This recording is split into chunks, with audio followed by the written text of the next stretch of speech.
X Lounge here, brought to you by ACME, your favorite local supermarket. Is ACME here? Some folks from ACME? Yes, Hi, I just ACME. met them. Thank you. Thank you for coming. So let's meet Caylee Hammack here for a minute. So I saw you in Nashville, and the performance that day is all of the Universal Music Group at the Ryman Auditorium. And I think I remember you said that that was your first time on the Ryman stage? That was my first time getting to step on that stage. Yeah, it's an amazing thing.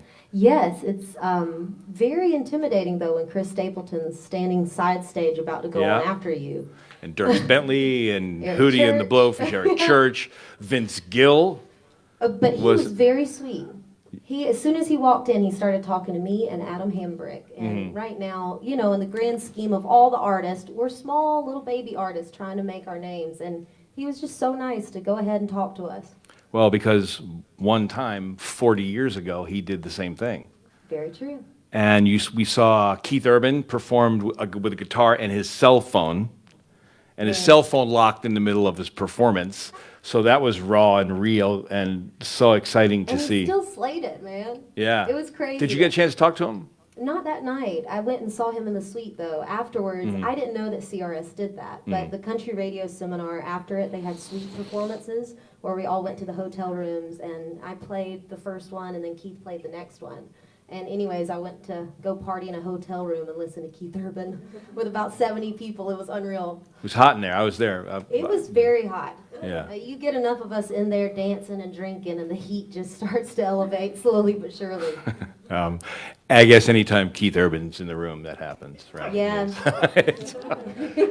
Not for me, I mean, but for everybody else. So, welcome to Philadelphia. So, tell us about yourself. You're from Georgia, right? I am. And this is my first time in Philly, actually. All right. Well, good. They just asked me, they're like, how long do you have? And I'm like, 30 minutes, probably.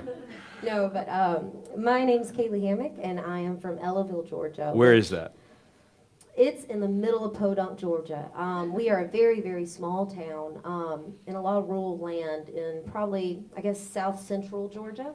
But anyways, it's a good place with good people in it. And I was raised by a wonderful family.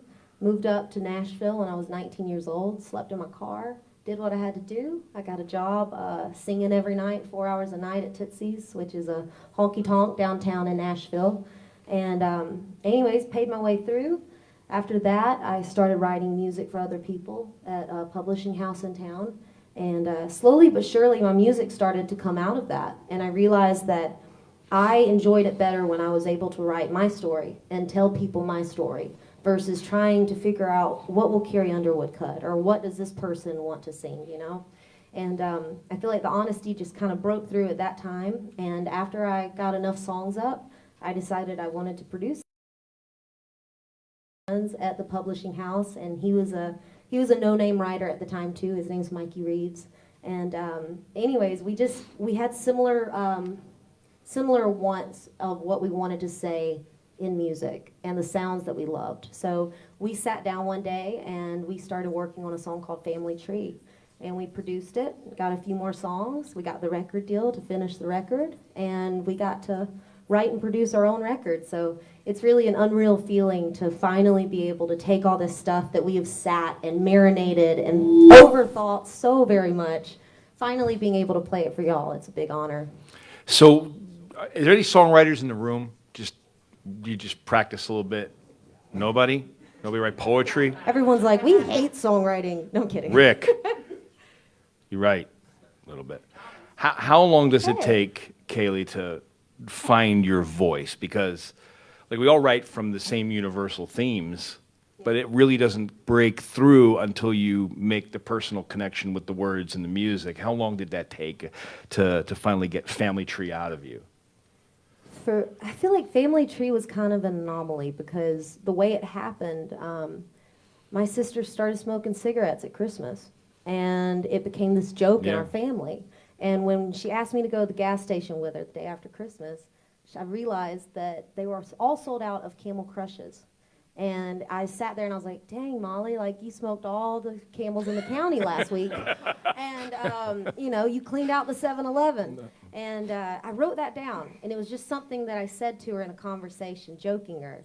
And anyways, that song was really very simple for me because it's telling the story of my family. My mom used to sell Tupperware, do all the Tupperware parties, if y'all have ever been to one of those. Yeah.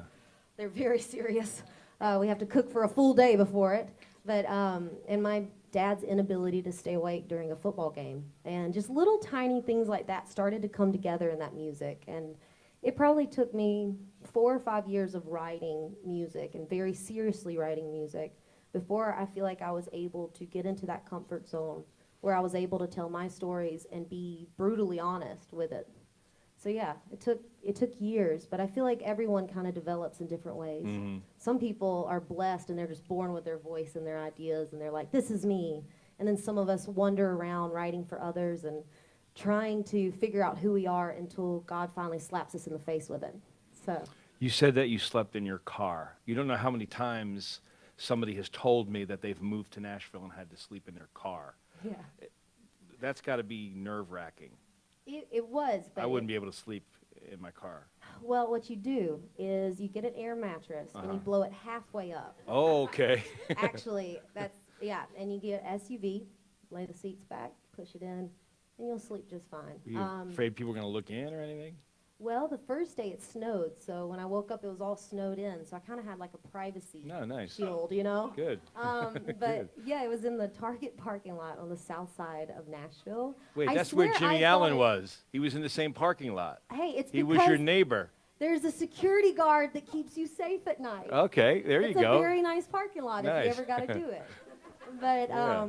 yeah, no, I swear, my parents got so mad when I finally said in an interview like what I did, because they were like, "We thought you were in a motel," and I was like, "That motel was not a safe Probably more place." dangerous, right? I was like, I felt safer in my car with my dog, so I'd go to the motel, shower, brush my teeth, go back to the Target parking lot. Wow. But you know what? It made me who I am. It made me stronger. It made me really grateful for a van or a tour bus, and it made me very grateful for a lot of things, including beds. Well, you came up the hard way.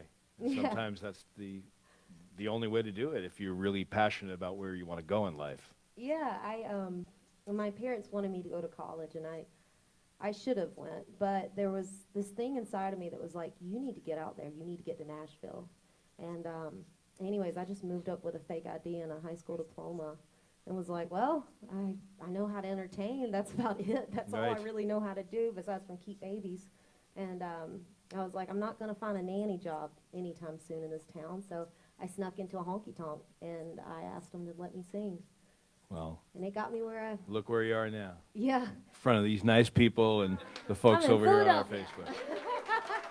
So before we move on and we play some songs, tell them about the pen that you signed your contract with. You researched me, huh? We I have like staff. it. We have staff. I appreciate it, whoever researched me.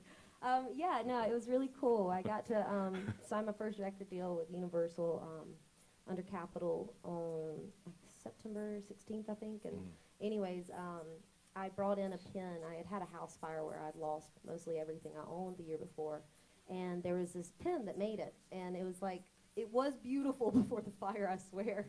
It looked a little ratchet by the time I brought it, but it was a yellow feathered quill that my grandparents signed their wedding vows with. And then 50 years later, they signed their guest list with it when everyone came to the party.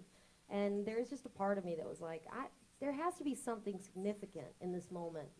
And I don't know, I like to bring things from people I've lost with me on tour and to other places so that they're always with me. And that was my way of bringing my family into it. That's a song about that pen.